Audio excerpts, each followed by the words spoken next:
बातें, 5 बातें ऐसी 5 ज्ञान की बातें हैं, सीख की बातें हैं जो एक आदमी को, एक पात्र को कहानी में मदद करती हैं उसके जीवन के चरमोत्कर्ष पर ले जाने के लिए, हमारे आप सबके जीवन में भी काम आ सकती हैं। उसी के लिए अभिजीत भैया ने जिक्र किया है तो हम सुना देते हैं। एक लड़का है हरपाल, कहानी जल्दी थोड़ा सुना रहे हैं, आप ध्यान दीजिएगा। एक लड़का है हरपाल, उसकी अपनी माँ मर गई है, पिता नहीं है, सौतेली माँ घर में बहुत परेशान करती है। बाद में तो जब भी उबता है, परेशान होता है लड़का, तो घर से भाग करके कहीं बाहर जाना चाहता है। तो इस दरमियान एक नदी के तट पर कोई साधु बाबा रहते हैं, तो बहुत परेशान होता है तो बाबा के पास जाता है, अपना दुखड़ा रोता है। बाबा उसको हर बार समझाते हैं कि भाई तुम्हारी उम्र नहीं है, कहीं जाओगे तो बेच लिए जाओगे, फंस जाओगे।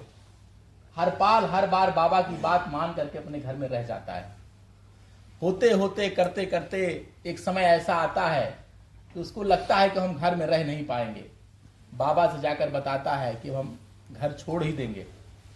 बाबा ने कहा ठीक है, अगर जा रहे तो जाओ, लेकिन हमारी 5 बातें सुनते जाओ और कुछ रोटी वोटी हम रखे हैं तो ले लो, तुमको रास्ते में काम आएगी। तो 5 बातें बाबा ने बताई। पहली बात, जहां भी रहो अपना काम ईमानदारी से करो। दूसरी बात, जो तुम्हारा भला करे उसका कहना मानो। तीसरी बात, कभी किसी के दिल दुखाने वाली बात मत कहो। चौथी बात, अधिक योग्य बने बिना बड़ों की बराबरी का दावा मत करो। 5वीं बात, ज्ञान की 2 बातें जहां भी मिले उसे प्रेम से सुनो। कि 5 बातें, अपना काम ईमानदारी से करो, जो तुम्हारा भला करे उसका कहना मानो, कभी किसी के दिल दुखाने वाली बात मत कहो, अधिक योग्य बने बिना बड़ों की बराबरी का दावा मत करो, और ज्ञान की 2 बातें जहां भी मिले उसे प्रेम से सुनो। सुन करके हरपाल चल दिया। चलते चलते चला एक नगर में, उसको एक व्यापारी के यहाँ काम मिल गया। व्यापारी ने उसको काम धाम कुछ दिन किया, और उसको बूढ़े की पहली बात याद थी कि जहां भी रहो तो अपना काम ईमानदारी से करो। दिन रात काम करने लगा। सेठ के सब नौकर चोर थे। हरपाल आ गया तो वो सब परेशान रहने लगे। तो जो दूसरे चोर थे उनकी भी चोरी बंद हो गई, और हरपाल भी काम करना शुरू कर दिया। हरपाल भी काम कर रहा था। सेठ की दिन दूनी रात चौगुनी तरक्की हो रही थी। सेठ बहुत प्रसन्न हुआ और कहा कि तुमको हम इस नौकरी से आजाद करते हैं। और सेठ की राज्य के सेनापति से पहचान थी, तो कहा कि तुम सरकारी सैनिक हो जाओ, एक आदमी के नौकर नहीं रहो। हरपाल सेना में चला जाता है। सेना में है और सेनापति उसको मानता है, उसको हमेशा प्रशंसा करता है, उसको इज्जत और जगह देता है। करते करते एक बार राज्य का काफिला कहीं जा रहा था।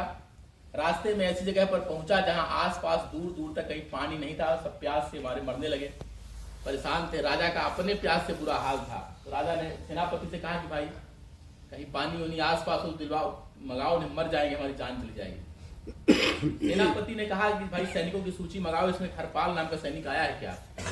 देखा तो हरपाल आया हुआ था। तो हरपाल को बुला के सेनापति ने कहा कि ऐसा ऐसा हाल है, हम तुमको आदेश नहीं दे सकते हैं, लेकिन सुनते हैं कि पास में कोई बावड़ी है, वहां पानी बहुत अच्छा है, लेकिन वहां कोई दैत्य रहता है, इसलिए कोई वहां पानी पी नहीं पाता है। तुम बुद्धिमान आदमी हो, जाना चाहो तो जा सकते हो, जबरदस्ती नहीं है। हम तो जाएंगे, राजा को हम अपने जीते दही मर दे देंगे। हरपाल को बूढ़े की दूसरी बात याद आई। पहली बात तब याद आई जब काम करने लगा। दूसरी बात अब याद आई, जो तुम्हारा भला करे उसका कहना मानो। सुना है कि हमको नौकर से इसी आदमी ने सरकारी सैनिक बनाया था। तो घड़ा लेकर के चल दिया। वहां गया, बावड़ी थी, पानी भरा। पानी भर के जैसे ही खड़ा हुआ तो एक दैत्य अट्टहास की हंसी हंसता हुआ खड़ा था, एक अस्त्र पंजर लपेटे हुए। तो देखा, कहा कि ये कौन लगती है? दैत्य ने सवाल किया हरपाल से कि तुमको कौन लगती है? तो हरपाल को लगा कि आदमी किसी के घर में कोई कितना भी प्रिय हो, मर जाए तो 24 घंटा आदमी नहीं रखता है, उसको 10 घंटा बाहर निकाल देता है। ये जन्मों जन्मों से इसको लपेटे है, तो इसकी माँ हो सकती है, बहन हो सकती है, कन्या हो सकती है, पत्नी हो सकती है। तो अगर इसको हम हड्डी कहेंगे तो इसको बहुत बुरा लगेगा। बूढ़े की तीसरी बात उसको याद आई, कभी किसी के दिल दुखाने वाली बात मत कहो। तो हरपाल ने जवाब दिया कि यह प्रेममयी करुणामयी बहुत सुंदर स्त्री है। दैत्य ने कहा, वाह, तुम पहले आदमी जो सही सही बताए। जितना भी आदमी आया सब इसको हड्डी का ढांचा कहता था, इसलिए हम उसको मार देते थे। ये हमारी पत्नी है, बहुत सुंदर है, बहुत समझदार थी, जन्मों से इसको हम लिपटाए घूम रहे हैं। बोलो तुम क्या वरदान चाहते हो? हरपाल ने कहा कि हमको और कुछ नहीं चाहिए, आप देना चाहते हैं तो ये बावड़ी छोड़ के चले जाइए हमेशा हमेशा के लिए। आसपास दूर दूर तक पानी नहीं है, लोग मरते हैं प्यासे। आपकी पत्नी के नाम पर लोग कितना पुण्य कमाएंगे, आप कितना आपको पुण्य लगेगा। बूढ़े दैत्य ने उसकी बात मानी और छोड़ के चला गया। हरपाल ने पानी भरा आकर के बताया कि कुछ नहीं है वहाँ तो समय से फालतू हल्ला है, सब चलिए पानी पीजिए। सब घोड़ा हाथी खच्चर सब आदमी सिपाही सब पानी पिया। राजा का जमाना था, जब मन प्रसन्न था, विशिष्ट दला इच्छा ही कानून थी। राजा ने तुरंत कहा कि भाई हरपाल को मंत्री बनाया जाए, इतना योग्य आदमी।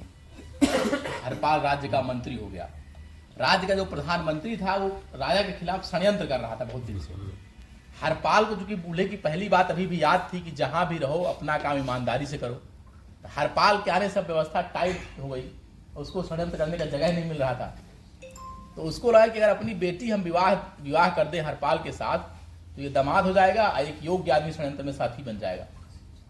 तो प्रधानमंत्री हरपाल के साथ अपनी बेटी का विवाह करने के लिए प्रस्ताव लेकर गया।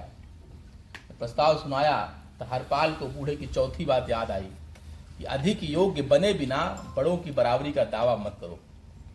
उसको लगा कि हम कृपा से मंत्री हो गए हैं, ये जन्मों जन्मों से प्रधानमंत्री है, इनके बराबर हम कहाँ हैं। तो हरपाल ने मना कर दिया।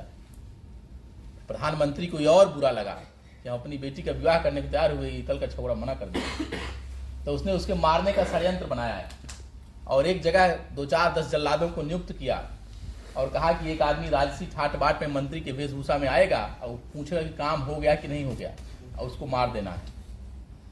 और आकर के यहाँ हरपाल को कहा कि वहाँ पर जाओ, एक काम गड्ढा खुद रहा, जरूरी है, गंभीर विषय है, उसकी रहस्यमयी है, गड्ढा है, उसको जाके खुद रहा, तो कुछ करना नहीं, बस पूछना है काम हो गया कि नहीं हो गया। हरपाल यहाँ से चलता है, लेकिन रास्ते में बहुत जगह अच्छा ज्ञान चर्चा हो रही, 10-20 लोग बैठ करके भागवत कथा शिव चर्चा अच्छी बात कर रहे थे। तो हरपाल को बूढ़े की 5वीं बात याद आई कि ज्ञान की 2 बातें जहां भी मिले उसे प्रेम से सुनो। तो उसको लगा 2 मिनट बैठ के सुन लेते हैं, फिर चल देंगे। हरपाल वहां बैठ गया। मंत्री जी पूरा टाइम गिने हुए थे, प्रधानमंत्री जी, इतना जाने में टाइम लगेगा, इतना वहां से सूचना आने में लगेगा, अब तो मरने की सूचना आ जानी चाहिए, आई काहे नहीं। तब ये टीवी भी जमाना नहीं था, मोबाइल नहीं दिख रहा था, लोग चेहरा पहचानते नहीं थे। तो प्रधानमंत्री जी अपने दौड़ पड़े रथ गाड़ी घोड़ा लेकर के कि चलो देखते हैं क्या हुआ क्या रहेगा। तो जल्लाद तो कुछ पहचानते नहीं थे, ये मालूम था, कोई कहलवाया था कि एक आदमी मंत्री के ठाट बाट में आएगा, काम के बारे में पूछे, उसी को मारना है। तो वो गए तो अपने काम के बारे में प्रधानमंत्री जी पूछे कि काम हो गया कि नहीं हुआ। तो जल्लाद सोचे बस इसी को मारना है, तुरंत उस पर हिसाब कर दिए और राज्य के सबसे योग्य मंत्री हरपाल को राज्य का प्रधानमंत्री बना दिया गया। तो बूढ़े की यही 5 बातें हैं। पहला, अपना काम